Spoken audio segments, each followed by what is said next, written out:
WFLA Now will begin momentarily.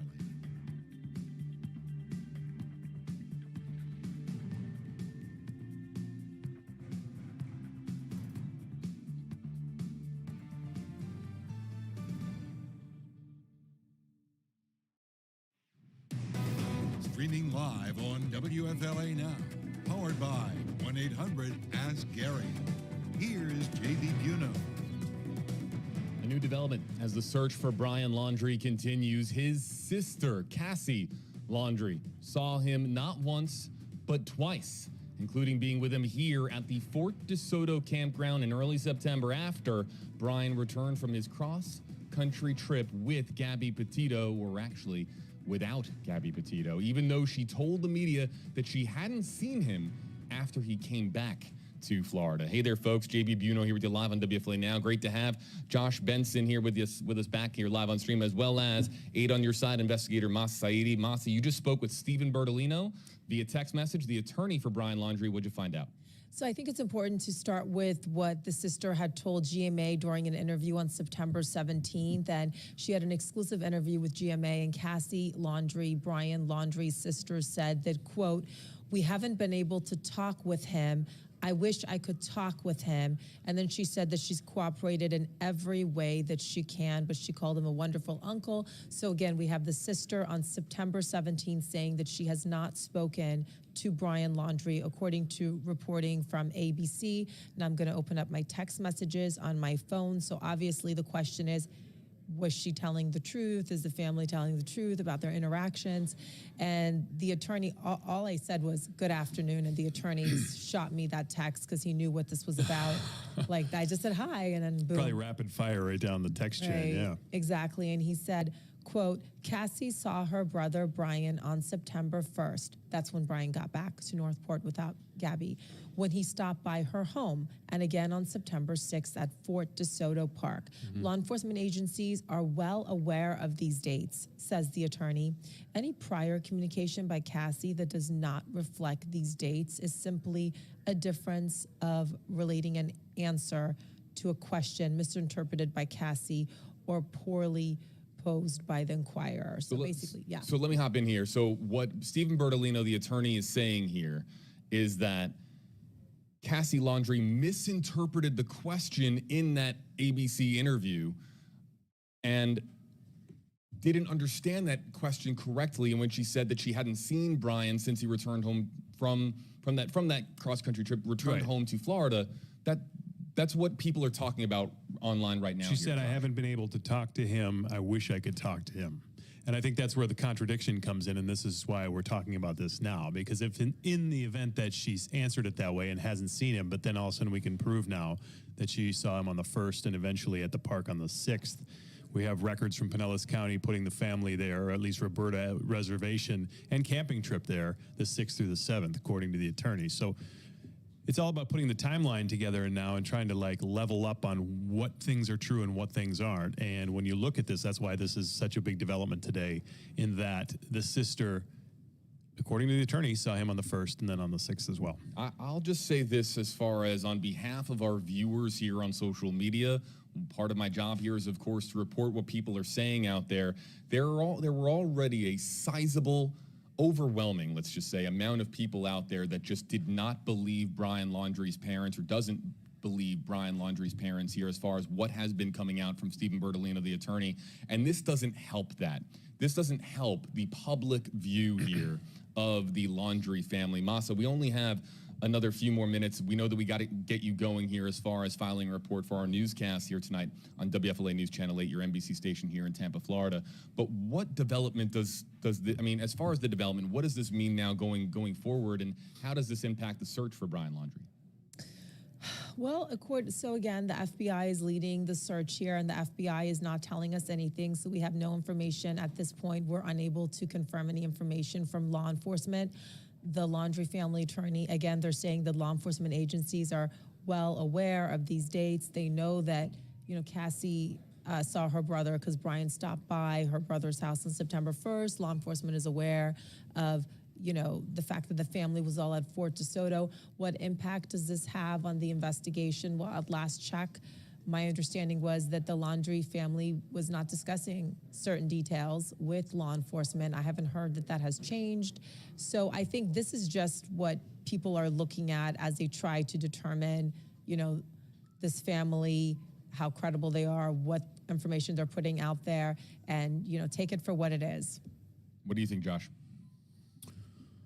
Sorry, I was reading another thing here. No, it's okay. No, Just no, no. I look, and I'm the question I ask myself now is if we can put the family pretty much at the campground on the 6th, and he's been back on the 1st without Gabby. That's kind of standing out to me as they're having a family camping trip here after she's not there. He came home alone, and to me, that's just doesn't feel right. What are they talking about on this camping trip? What's the discussion at this camping spot? That's just kind of replaying in my mind, and I know a lot of viewers that are watching are asking the same question. It's just really bizarre to me that that would transpire here. Now we know, based on attorney information and records, that they were there. We media, and again, you can use any of the hashtags here on your screen, and we can animate your comments here on screen using hashtag AJB, hashtag AJosh, or hashtag AMasa. But the most liked comment didn't have a hashtag, so I can't animate it here, but it said, so Cassie misunderstood the most basic, simple question in the world? And so Stephen Bertolino saying that Cassie Laundrie misinterpreted the question. I mean, her exact quote here we have for you on WFLA.com and the WFLA app, and if you guys have it here in front of you, Yeah. Here it is. I haven't been able to talk to him. I wish I could talk to him. Yeah, I've cooperated in every way that I can. I wish I had information, or I would give more. Now, Stephen Bertolino is saying that she misinterpreted the question with that response, but that's pretty black and white. Is it not, Masa? I can argue that it's possibly not. So she said, Okay. We haven't been able to talk with him.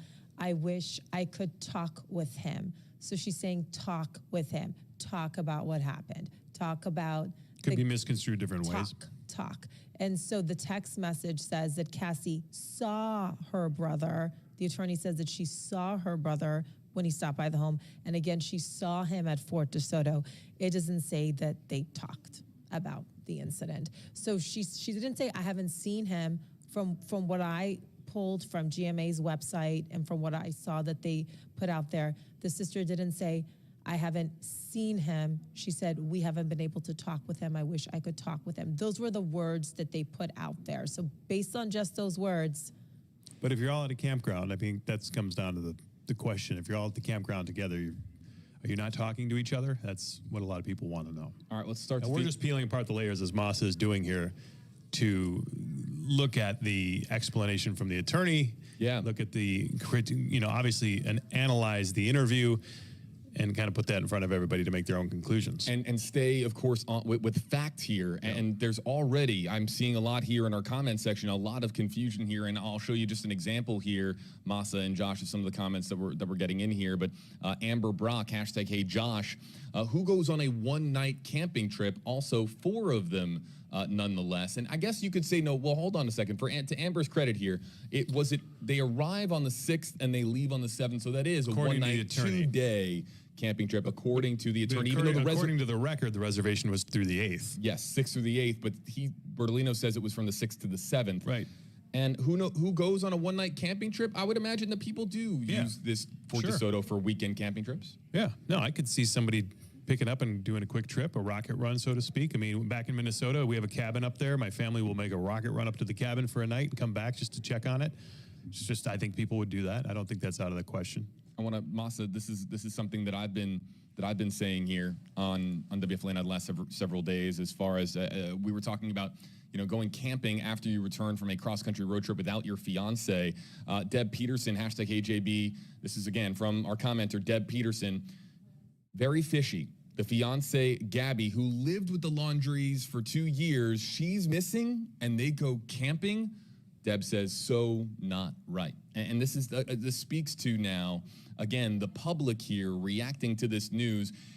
People from the very beginning here, Masa, on this story just said that something didn't feel right. And it's just the semantics of the beginning of the story, and that Brian Laundrie returns home from Wyoming, from Utah, from this cross-country road trip to Florida without his fiance, has an attorney hired right away, and then no one hears or sees from him as far as the public view. So there's just a lot of people out there. This just does not, it adds more to, this just doesn't sit right with the public. Yeah, I can totally understand why some people are saying that and why some people feel that way. You know, we don't know where she is, and the family went camping together. What does it mean legally? What does it mean as far as their guilt? I think, you know, like, you can't derive anything from that. But I certainly understand the feeling that people have at this beautiful young woman missing, and some of the people closest to her are searching for her. And there's discussion, too, of how much did the family know when he got back? What kind of story did he tell them? Did he tell them anything? Did he make up a story to think that she was okay and doing fine and would be home at a later date? Well, then that puts a position in the fact that a camping trip for a night, just because there's now family members are back together, isn't so out of the ordinary. Maybe they're just going because they wanted to try to all get together. It could be anything. We could speculate all day long, but that's just not what we're here to do. Masa, before we let you go, what you're working on, and again, before we let you go, we'll see you tonight on WFLA News Channel 8, correct? Actually, I'll let you know if you're going to see me tonight on WFLA. Working on a lot of things. I know you are. It's a You're planning not day, a lot of but- things. If news breaks, you'll probably Yeah, I'll be be on there. if news breaks. I'm taking a close look at that body camera video that was released, JB. That's it. Thanks a lot, Good to have your everybody. voice back, though, huh? Thank you. Yeah, it's a little Yeah. back. Thanks, guys. Good. Take care. Everybody, go give Masa Saidi a follow on social media. Really appreciate it, Masa. Thank you. Back here with you live, Josh Benson, JB Buno. Let's get to some of the more. We'll kind of go as rapid fire here, Josh, through the hashtag HeyJB, hashtag HeyJosh comments and questions that are coming in here, and they're coming in so rapid fire here, folks. The queue is just racking up with these comments. When these comments come in, they get added to our queue, and then the more people that use hashtag HeyJosh or hashtag HeyJB, it just gets overwhelming for us. And there are thousands and thousands of comments and questions here in the queue. Man. So all right, we'll take this kind of comment and question, and we can't answer this, but Christopher Borelli here, hashtag HJB, this just deepens the mystery. Who is hiding Brian? And let me make this very clear, staying on fact here, staying on track here. We don't know that Brian Laundrie is hiding. We know, of course, that he is a person, and that's how people feel, of course, but we do not know that. Fact-based content here for you folks. We don't know that he is hiding. He is the subject of a missing persons case, and yes, he is the sole person of interest in an FBI-led criminal investigation. But this is the feeling right now on social media here, Josh, is that there's so many people now theorizing that this is now adding up here as far as Brian's disappearance and where he could be at this time. Yeah, and I mean, again, it's just people are kind of getting frustrated of the lack of updates and wanting to know how he could be hiding out this long. First of all, we've had several people in this case step forward and speak on survival in terms of how you